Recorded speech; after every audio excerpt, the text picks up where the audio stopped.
ہمیں روزہ اللہ کا حکم ملا ہے، فرض ملا ہے. جیسے اللہ بہت بڑا، اللہ کا حبیب اس کے بعد بہت بڑا، یہ دونوں مل کے کہہ رہے ہیں روزہ رکھو. اب چھوڑیں گے؟ رمضان آ رہا ہے اور میرے نبی آمد سے پہلے ممبر پر کھڑے ہوتے ہیں اور کہتے ہیں وہ کون آ رہا ہے، ماذا یستقبلکم وماذا تستقبلون. پھر فرماتے ہیں وہ کون آ رہا ہے، ماذا یستقبلکم وماذا تستقبلون.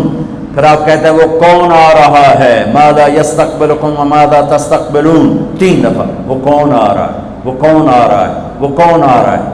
صحابہ ویکھن لگ گیا آیت ہے کوئی نہیں جی کی فرما رہے ہیں، او آ رہے ہیں، او آ رہے ہیں، او آ رہے ہیں. تو حضرت عمر کھڑے ہو گئے، یا رسول اللہ اوحی نزل، بندہ تو کوئی ہے نہیں تو کیا وحی آئی ہے؟ ہم نے کہا نہیں. تو کیا کوئی دشمن آ رہا ہے جو آپ نے دور سے دیکھ لیا ہے اور ہم اس کی تیاری کریں؟ ہم نے کہا نہیں. تو کہتے پھر کون آ رہا ہے؟ ہم نے کہا رمضان آ رہا ہے، رمضان آ رہا ہے. فرض 70 فرضوں کے برابر، نفل فرض کے برابر. تراویح کے ہر سجدے پر 1500 نیکی، ہر سجدے پر 1500 نیکی. تراویح کے ہر سجدے پر جنت میں خوبصورت گھر جس کے 60,000 سونے چاندی کے دروازے. تراویح کے ہر سجدے پر جنت میں ایک درخت سونے چاندی کا جس کے نیچے 100 سالہ عربی گھوڑا دوڑ سکتا ہے. یہ میرے رب کا کرم، فضل، انعام. شیطان قید کر دو، ہو گئے. جنت کے دروازے کھول دو، کھل گئے. جہنم کے بند کر دو، بند ہو گئے. اے مچھلیوں، اے چونٹیوں، اے پرندوں، اے پروانوں، اے سانپ بچھو، تم بھی روزے داروں کے لیے دعا شروع کر دو. کر دی. سمندر کی مچھلیاں، زمین کی چونٹیاں، روزہ رکھنے والوں کے لیے دعا.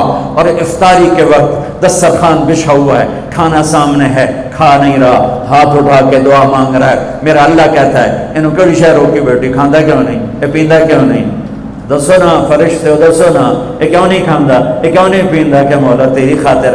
کہ بس ٹھیک ہے پھر میری تسبیح چھوڑ دیو تو میرے روزے داراں دی دعا تے آمین شروع کر دو.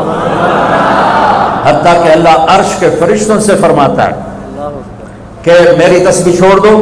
اور اس وقت جو افطار پر دسترخوان سجے ہوئے ہیں اور لوگ کھانے سامنے رکھ کے بیٹھے ہوئے ہیں کہ اللہ کا امر آئے گا. میرے نبی بھی ایسے ہی فرماتے تھے. میرے نبی نے 9 رمضان دیکھے، 9 رمضان میرے نبی نے دیکھے.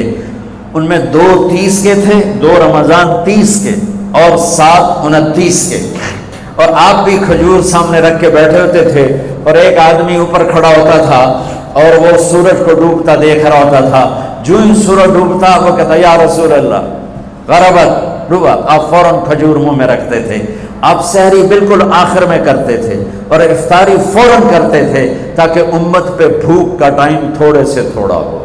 یہ رحمت للعالمین ہے. آپ افطاری دیر سے، آخری لقمہ، آخری کھجور منہ میں یا آخری لقمہ، اور بلال اذان دیتے تھے اور ادھر یوں سورج چھپا اور ساتھ ہی لقمہ منہ، ساتھ ہی منہ میں. ہم 2-2.5 منٹ لیٹ کرتے ہیں کہ احتیاط احتیاط. چلو ٹھیک ہے، لیکن میں اپنے نبی کا بتا رہا ہوں کہ فوراً ڈوبتے ہی منہ میں کھجور یا پانی یا دودھ کی لسی، اس سے آپ افطار فرماتے تھے. اور ایک واقعہ ہوا، بادل تھے تو بادل میں اندازے سے افطار ہوتا ہے. سب نے افطار کر لیا، میرے نبی نے بھی افطار کر لیا. اور تھوڑی دیر بعد جب نماز پڑھنے کے لیے اٹھے تو بادل ہٹے تو سورج کھڑا ہوا تھا. تو وہ روزہ سب کا قضا ہوا. پھر رمضان کے بعد سارے مدینے نے، میرے محبوب نے بھی وہ روزہ دوبارہ قضا کیا. تو میرے بھائیوں، اس مہینے میں اللہ نے قرآن کو اتارا، اس میں لیلۃ القدر کو اتارا، اس میں اللہ تعالیٰ نے مسلمانوں کو پہلی دفعہ فتح عطا فرمائی. جنگ بدر کی فتح کا تحفہ رمضان میں، مکے کی فتح کا تحفہ رمضان میں. جس سے اللہ بہت بڑا اور اللہ کا حبیب بہت بڑا. پھر اللہ نے اپنے حبیب کو امت بھی اسی کے حساب سے دی. میں تھوڑا فرق بتاؤں موسیٰ علیہ السلام کی امت اور میرے نبی کی امت کی. موسیٰ علیہ السلام کی قوم آگے موسیٰ پیچھے ہارون، اور چلتے چلتے سمندر پہنچے. آگے آ گیا سمندر، پیچھے آ گیا فرعون. قال اصحاب موسیٰ، موسیٰ علیہ السلام کے ساتھی صحابہ اس میں طنز ہے کہ اتنی صحبت اٹھا کے بھی عقل نہ آئی.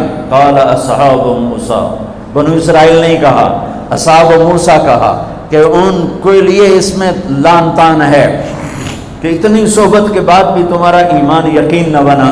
کہنے لگے انا لمدرکون، موسیٰ تو نے ہمیں مروا دیا، پکڑوا دیا، اب آگے سمندر ہے، پیچھے فرعون ہے، ان کتھے جاویے. ان کو نہ موسیٰ علیہ السلام کا فکر ہوا اور نہ ہارون علیہ السلام، انہیں اپنی پڑ گئی. تو موسیٰ علیہ السلام نے کہا کلا، کلا کا ترجمہ جو بھی ہے وہ صحیح ہے، ہرگز نہیں، پر میں اس کا ترجمہ نہیں، اس کی مراد یہ بیان کرتا ہوں کہ موسیٰ علیہ السلام نے کہا تسی ہو تو لتراں دے لے، یا تو انہوں فرعون دا لتر پوے، یا تو انہوں سمندر دی موج پوے، لیکن ان معی ربی، میرا رب میرے ساتھ ہے، وہ مجھے راستہ دے گا، میری طفیل تمہیں بھی دے گا. 40 سال کی صحبت کے بعد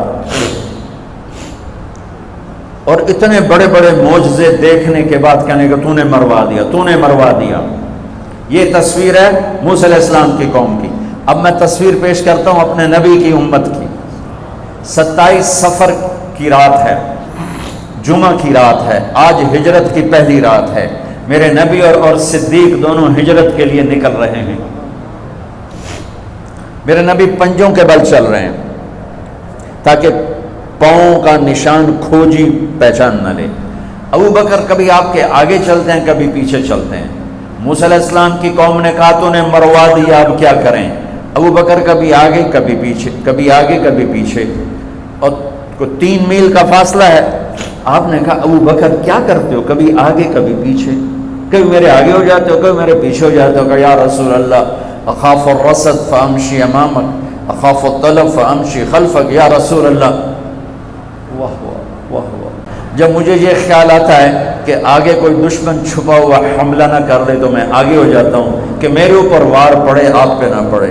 اور جب مجھے خیال آتا ہے پیچھے سے کوئی حملہ نہ کر دے تو پھر میں پیچھے ہو جاتا ہوں کہ میرے اوپر وار پڑے، آپ پہ نہ پڑے. انا لمدرکون. اور یہ صدیق کا عمل مقابلہ کر کے دیکھو. پھر جب غار ثور پہ چڑھنے کا وقت آیا تو آپ کے 4 میل چلنے سے پنجے سارے زخمی ہو گئے، آپ نہیں اوپر چڑھ سکے. ابو بکر نے آپ کو کمر پہ بٹھایا اور پورا پہاڑ اوپر لے کر گیا، پورا پہاڑ. غار کے دروازے پر جا کر آپ کو باہر کھڑا کر دیا. رسول اندر نہیں آئیں گے. آپ اندر گئے، اندھیرا تھا، ٹٹول کے سارے غار کے سوراخ پتھروں سے بند کیے، سوراخ باقی رہ گئے. پگڑی اتاری اور پھاڑ کے سوراخ بند کیے. پھر سوراخ باقی رہ گئے تو کرتا اتارا اور پھاڑ کے سوراخ بند کیے.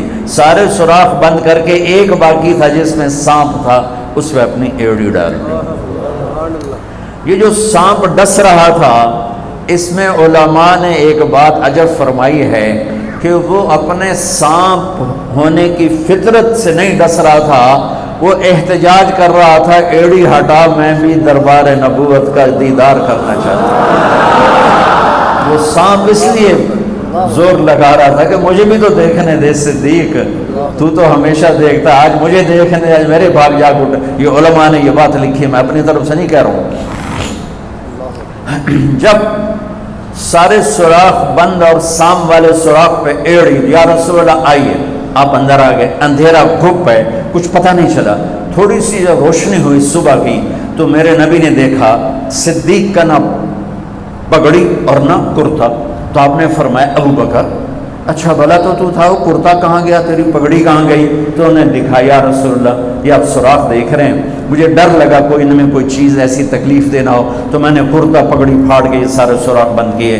تو میرے نبی چھلک پڑے، ایک دم روئے اور ہاتھ اٹھے، اللہ میں ابو بکر سے راضی ہوں، تو بھی اس سے راضی ہو جا، اور یا اللہ اسے جنت میں میرا ساتھی بنا دے. اسی وقت جبریل اترے، یا رسول اللہ ابشر، یا رسول اللہ خوشخبری ہو، اللہ آپ کے ابو بکر سے راضی ہو گئے اور جنت میں آپ کا ساتھی بنا دیا. اللہ نے امت دی، وہ امت کہہ رہی ہے تو نے مروا دیا، اب ہمیں بتا تو ڈوب یا بچ، ہمیں بتا ہم کیا کریں. اور یہ امت کہہ رہی ہے آگے سے وار ہو تو میں برداشت کروں، پیچھے سے وار ہو تو میں برداشت کروں. بنو اسرائیل نے سمندر کو پھٹتے دیکھا، اور 4 قدم چلے ہیں تو مروا علی قوم یعقفون اصنام لہم، کیا دیکھا کہ کچھ لوگ بتوں کی پوجا کر رہے ہیں، بتوں کی پوجا کر رہے ہیں۔ تو 40 سال کی صحبت اور فرعون کا ڈوبنا، سمندر کا پھٹنا دیکھنے کے بعد کہنے کہ موسیٰ اجعل لنا الہا کما لہم آلہہ، موسیٰ ہمیں بھی ایک خدا ایسا لے کے دو جیسے ان کا پتھر کا خدا کا پھٹے منہ توڑا، اور تم اتنے معجزے دیکھ کر بھی تم پتھر کے بت مانگتے ہو، انکم قوم تجہلون۔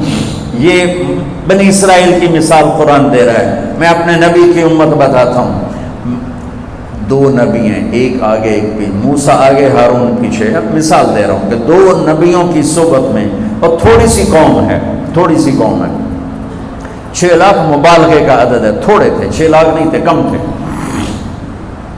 اور وہ اتنی لمبی صحبت کے بعد کہہ رہے ہیں ایک پتھر کا خدا لے کر دو۔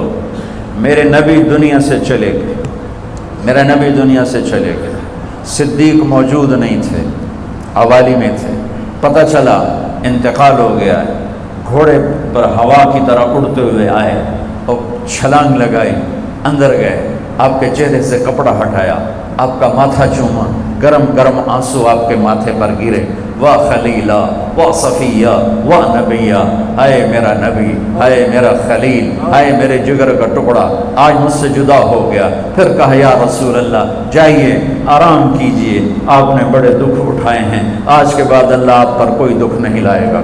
اس کے بعد آپ مسجد میں آئے، مسجد بھری ہوئی تھی، نبی دنیا سے جا چکے ہیں، وہاں دونوں نبی موجود ہیں، کہہ رہے ہیں پتھر کا بت لے کے دو، یہاں نبی جا چکے ہیں، عمر تلوار نکال کے کھڑے ہیں، جو کہے گا فوت ہو گیا میں قتل کر دوں گا، وہ فوت نہیں ہوئے، وہ اللہ کے پاس گئے ہیں، جیسے موسیٰ گئے تھے اللہ کے پاس اور واپس آئے تھے، میرے نبی بھی واپس آئیں گے، ساری دنیا کے باطل سے مقابلہ کریں گے، لہٰذا کوئی نہ کہے فوت ہو گئے۔ ابو بکر منبر پر آئے، کھڑے ہوئے، کہا عمر بیٹھ جا، تو عمر کہتے ہیں نہیں بیٹھتا، وہ تو پورے ہوش میں نہیں تھے، نہیں بیٹھتا، تو وہ خاموش ہو گئے اور منبر پر آئے، اور سنو صدیق کا خطبہ، یا ایھا الناس من کان یعبد محمدا فإن محمدا قد مات ومن کان یعبد اللہ فإن اللہ حی لا یموت۔ اللہ اکبر۔ لوگوں جو محمد کی پوجا کرتے تھے تو ان کا خدا مر گیا، جو محمد کی پوجا کرتے تھے تو آج اللہ نے ان کو موت دے دی۔